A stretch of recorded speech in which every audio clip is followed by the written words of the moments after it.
Good day, everyone, and welcome to this edition of Executive Insights by Shipping and Freight Resource. I'm Harish Manadia, the founder of Shipping and Freight Resource. Today, I have the great pleasure of welcoming Marc Levinson, who is a well-known author, economist, and historian in this wonderful industry of ours. I will let Marc give you further information about himself. Marc, welcome to the show. Harish, thank you for inviting me. I'm very pleased to be with you.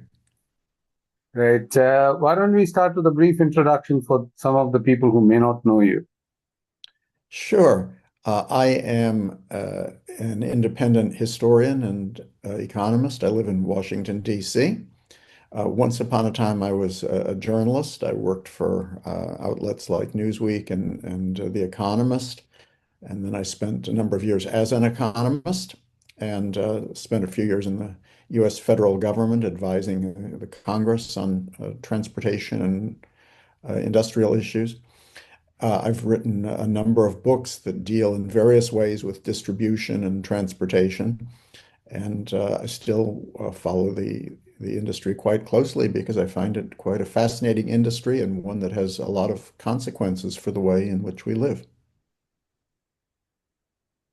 That's a great introduction, Mark. And you did write about how the shipping container made the world smaller and, of course, the world economy bigger.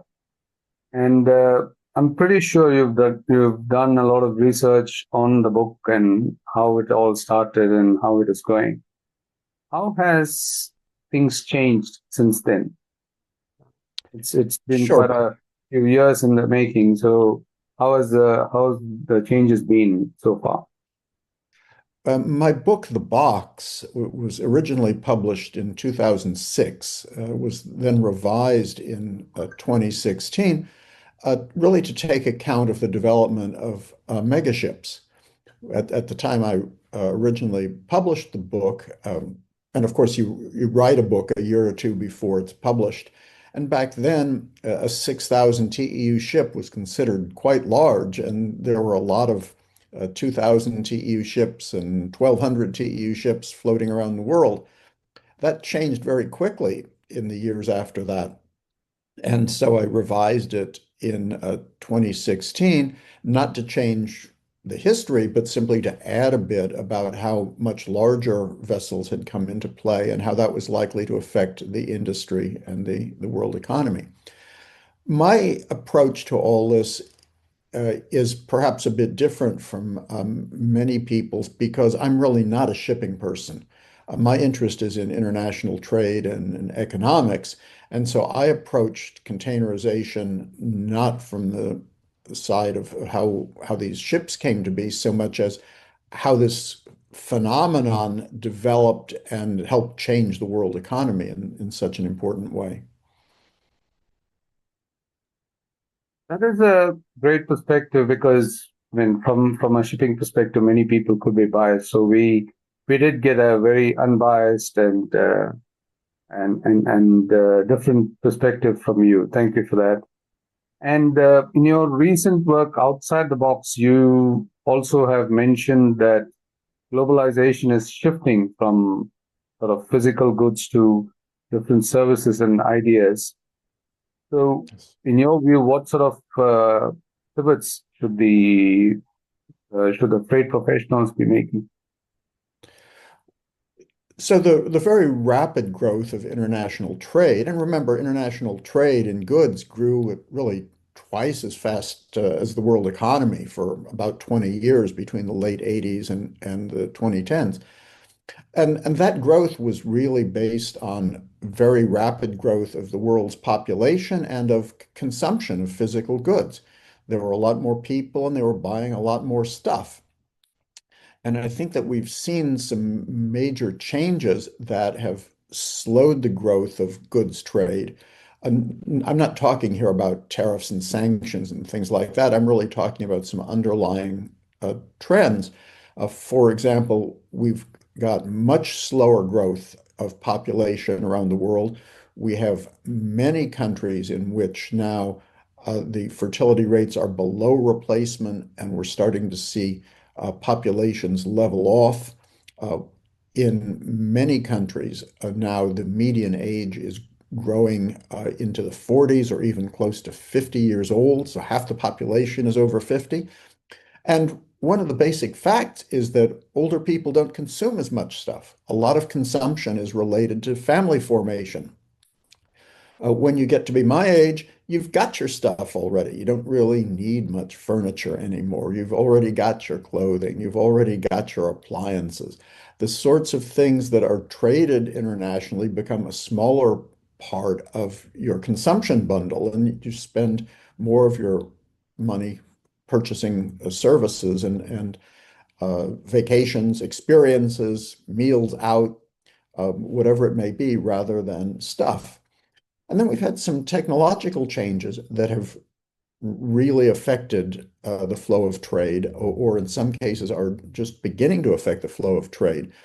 One interesting trend around the world is that spending on industrial goods, I'm talking about plant and equipment for factories, has been fairly weak.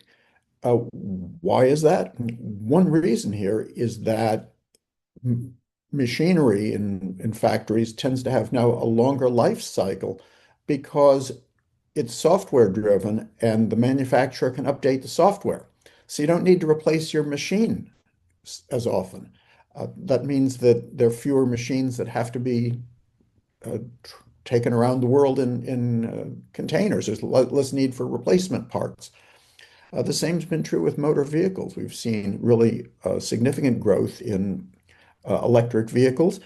Electric vehicles have thousands fewer parts than internal combustion vehicles. Auto parts are a big item in international trade. A lot of the stuff going around the world in containers is auto parts. And if you've got more EVs, you don't have as much need to move auto parts around the world. So I think it's useful to think of these trends and how they're going to be affecting the demand for shipping, and they're going to be affecting the shape of international trade. I don't think goods trade is going away by any stretch, but I think we're not going to be having this robust growth that we were used to for so many years. Sorry, that ties in very nicely with what you have suggested in terms of infrastructure, where you said that you suggested that more is not always better, and these kind of investments must be wisely directed. So, what criteria would you say that port operators or other investors now must use to assess some smart investments, for example, in the infrastructure, especially in freight and logistics? Well, people who are in business, people who are in the terminal operating business, for example, they tend to be optimistic, right? They see growth, they want their business to grow, they want their port to expand. And on a local level, remember, many ports around the world are locally driven, and the community wants its port to expand because it's got economic importance. But if everybody's doing that, you're getting a whole lot more capacity, and you may not have the goods to keep those ports busy. We've seen a number of ports around the world whose traffic has declined, not because they're badly run, not because they're necessarily in the wrong place. It's just because there may not be that much stuff traveling around anymore. So I think that people have to take a careful look at the growth forecasts for shipping. Uh, a lot of times, too, I think that particularly when politicians get involved, they don't understand the nature of competition among ports. We see this here in the United States. Well, in the modern world, the Port of Los Angeles competes with the Port of New York and New Jersey. And so if you're expanding one, that may affect the business at the other because the shippers and the ship lines have a lot of choices. They can go to the Pacific coast, they can send their vessel through the Panama Canal and go to the Atlantic coast. Uh, and so these ports are in competition, and nobody is captive to using them anymore. So there's a risk that you get excess capacity at one or another port. And I think that this is one reason that it's important to have private capital at some risk in the development of ports. and terminals. Okay, when it's all public sector capital, yeah, people are boosting their towns, people are boosting their provinces, people are boosting their country. We're going to have this. But when you've got some private capital involved, they can look at things more skeptically and say, are we really going to get a return on investment out of this? And how quickly is that return going to come? And I think that that sort of scrutiny is very important. In one of your recent writings, you mentioned that productivity growth is challenging in recent years, or rather hard to find. Where do you see the greatest productivity challenge in the shipping and logistics industry? And how do we, or how does the world overcome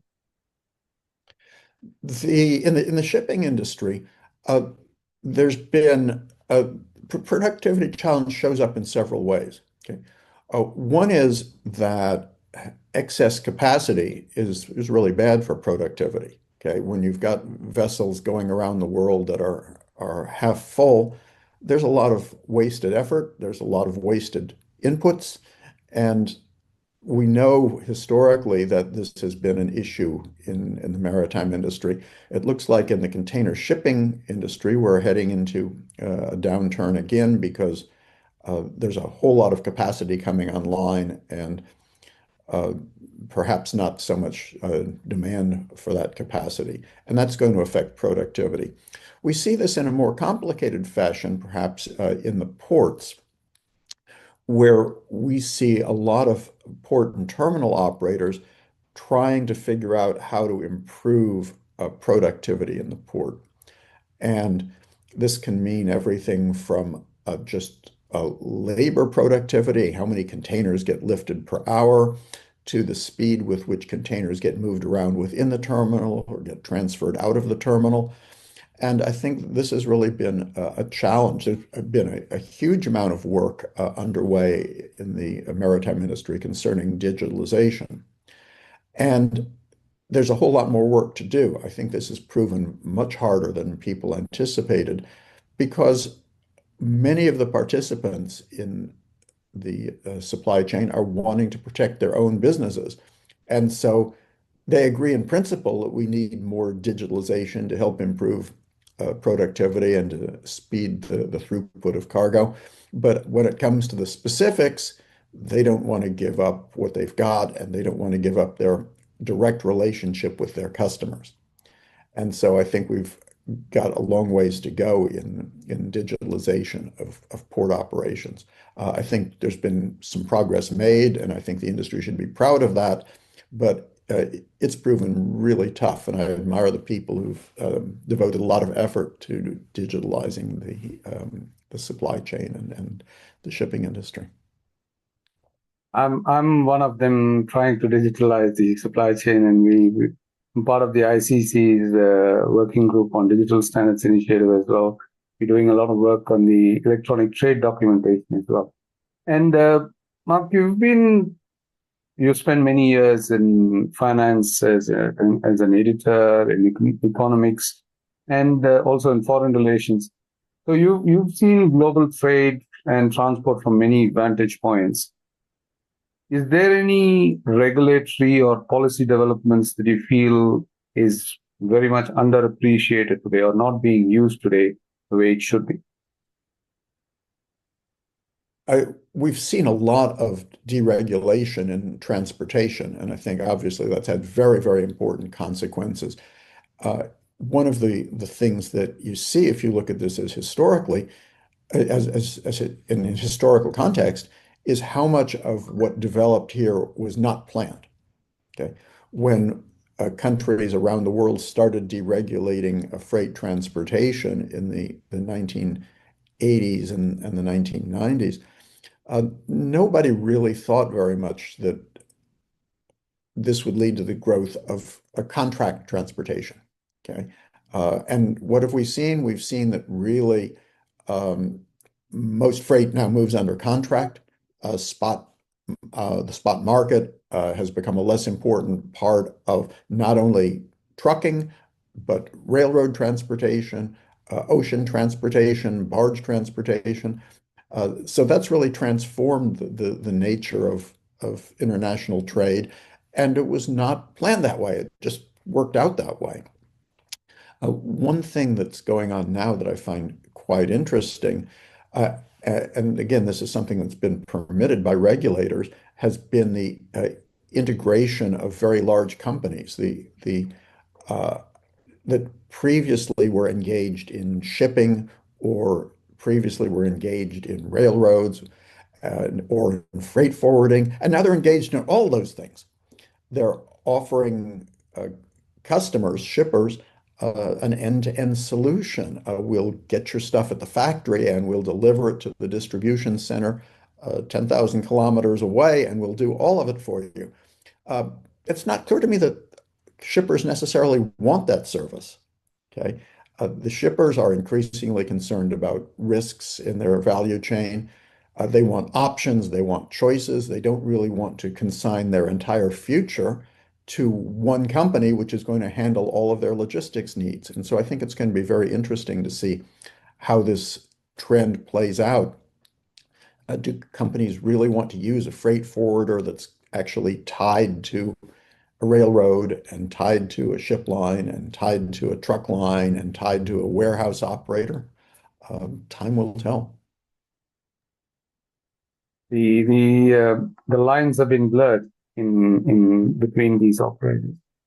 Mark, Absolutely. thank you very much for your time and your nice perspectives on the show.